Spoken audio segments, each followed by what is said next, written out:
یہ جو چھوٹی چھوٹی باتوں پہ بد دعائیں اور خواتین کی بد دعائیں اللہ بچائے، شکر ہے قبول نہیں ہو رہی.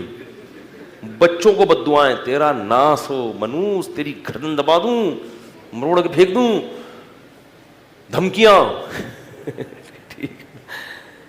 لیکن نبی صلی اللہ علیہ وسلم نے والدین کو منع کیا ہے اولاد کو بد دعا دینے سے. قبولیت کی گھڑی ہوتی ہے، اولاد ماں باپ کی دعائیں جیسے اولاد کے حق میں بہت جلدی قبول ہوتی ہیں تو بد دعائیں بھی بہت جلدی. وہ حدیث میں واقعہ ہے نا، وقت کافی زیادہ ہو گیا، وہ واقعہ سناتا تو جلدی سے سنا دیتا ہوں، وہ تھوڑا سا 4-5 منٹ میں. حدیث میں آتا ہے کہ ایک بزرگ تھے پچھلی امتوں میں، نماز پڑھ رہے تھے، ان کی ماں نے ان کو نماز کے دوران بلایا. وہ پریشان ہو گئے کہ ایک طرف میری نماز ہے اور ایک طرف ماں کا تو پکار کا جواب دینا ہے. کیسے تقویٰ تھا دیکھو پہلے لوگوں میں. آج نماز میں نہیں ہوتے، ٹی وی دیکھ رہے ہوتے ہیں اور ماں پکارتی ہے، جواب. بہت بڑا جرم ہے. یاد رکھو، اپنی اولاد کو سمجھاؤ یہ کہ ماں یا باپ میں سے جب کوئی پکارے آپ کو جواب دینا ہے. گونگا بہرا بن کے بولو بھائی، نہیں بیٹھنا. موبائل میں لگی ہوئی ہے بیٹی، واٹس ایپ دیکھ رہی ہے، ماں بلا رہی ہے کہ جواب ہی نہیں دے رہی. بہت بڑا جرم ہے، بہت بڑی بدتمیزی ہے، بہت بڑی بے اکرامی ہے یہ. تو بزرگ تھے نا، تبھی تو ڈر گئے کہ نماز ہے اور کون پکار رہا ہے، ماں پکار رہی ہے. اب کنفیوز ہو گئے کہ یار ایک طرف نماز ہے. مسئلہ معلوم نہیں تھا کہ نماز توڑوں تو اللہ ناراض ہو سکتا ہے، نماز نہیں توڑوں تو کیا ہوگا. ماں نے فوراً بد دعا دی، جواب نہیں دیا نا انہوں نے. تو اللہ کرے تجھ پر کوئی کسی عورت کی کیا لگے، تہمت لگے. کتنی بڑی ہو خواتین کی زبانیں. نبی صلی اللہ علیہ وسلم نے جو فرمایا نا کہ عورتیں جہنم میں مردوں سے زیادہ ہوں گی، اس کی بڑی وجہ کیا ہے، زبان. چھوٹی چھوٹے معاملات کو بہت کیا کر دیتی ہیں، بڑا بنا دیتی ہیں، بہت بڑا. لان تان بہت کرتی ہیں. بار بار کہتا ہوں، جو بیان سن رہی ہیں وہ نہیں، ان کے علاوہ وہ بھاگ جائیں گی، بھائی بولیں گے کیا بول رہے ہیں. تو اب کیا ہوا کہ وہ جب بزرگ پہ تہمت لگی ہے، وہ جب بد دعا دی انہوں نے، کچھ وقت کے بعد کیا ہوا، ایک عورت کے بچہ پیدا ہوا جو بغیر باپ کے، یعنی زنا سے. اب لوگوں نے اس کو پکڑ لیا، بھائی تیری تو شادی نہیں ہوئی، تجھے بچہ کیسے پیدا ہوا.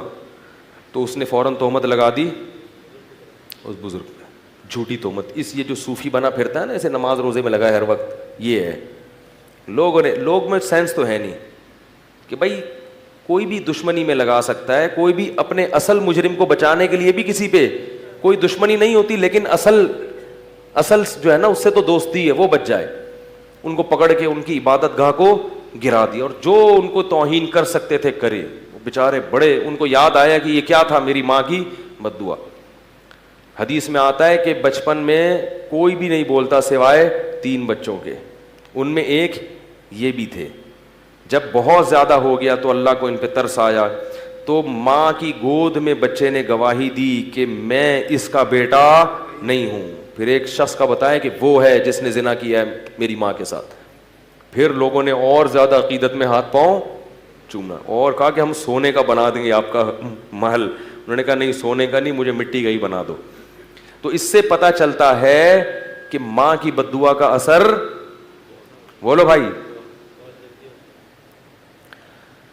بہت جلدی ماں کی بد دعا کا اثر ہوتا ہے. تو اس طرح پتہ چلتا ہے کہ ماں کی دعا کا اثر بھی جلدی ہوتا ہوگا یقیناً.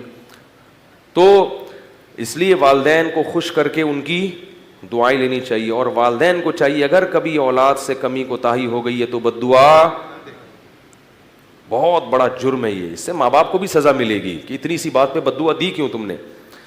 تو اسی وجہ سے امام ابو حنیفہ رحمہ اللہ تعالیٰ نے اس حدیث سے استدلال کیا کہ نفل نماز اگر آپ پڑھ رہے ہیں اور والدین آپ کو پکاریں تو نماز توڑ کر ان کا جواب دینا چاہیے. ٹی وی دیکھتے ہوئے جواب دینا کیوں واجب نہیں ہوگا، واٹس ایپ پہ بیٹھے ہوئے کیوں واجب نہیں ہوگا. بے شک آپ وہ بات نہ کریں، آپ کچھ عذر کر لیں کہ میں مصروف ہوں، یہ ہوں، لیکن گونگے بن کے، بہرے بن کے نہ بیٹھیں. اور یہی حکم باپ کا بھی ہے، ماں کا بھی ہے، دادا کا بھی ہے، نانا کا بھی ہے، دادی کا بھی ہے اور نانی کا بھی ہے.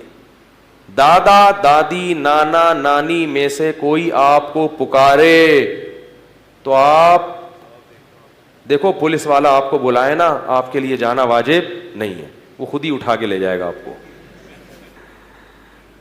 آپ کے لیے جواب لبیک کہنا واجب نہیں ہے, خود ہی اگلی کال پہ آپ کو موبائل آئے گی اور اٹھا کے لے جائے گی. دادا بیچارہ اٹھا نہیں سکتا آپ کو, وہ بوڑھا آدمی ہے, اس لیے ان کے احسانات بھی زیادہ ہیں. تو دادا دادی نانا نانی, اسی طرح پر دادا پر دادی پر نانا, یہ سب جتنے بھی آپ کے آباء و اجداد ہیں نا, ان میں سے کوئی بھی پکارتا ہے تو آپ کو اس کا جواب دینا واجب ہے, کیونکہ ان کی توہین شریعت کسی بھی صورت میں برداشت. اب سوچو اس توہین کو برداشت نہیں کیا گیا کہ چپ رہو, تو جا کے ان سے بدتمیزی والی توہین کو کیسے برداشت کرے گی شریعت, کہ جھڑک کے بات کر رہے ہو ان سے, ان کو یوں کر رہے ہو. یہ جو غیر مسلم قومیں ہیں نا, ان میں بالکل احترام نکل گیا. مجھے لوگ بتاتے ہیں نا, مختلف ملکوں سے لوگوں کی کالز آتی ہیں, بتاتے ہیں ہندوستان میں بھی ہندوؤں میں یہ جو سسٹم ہے نا تباہ ہو گیا بالکل. پہلے ہندوؤں کا بھی فیملی سسٹم کچھ اچھا تھا, کچھ تھوڑا سا بوڑھوں کا احترام تھا, وہاں بھی کیا ہو گیا, ختم.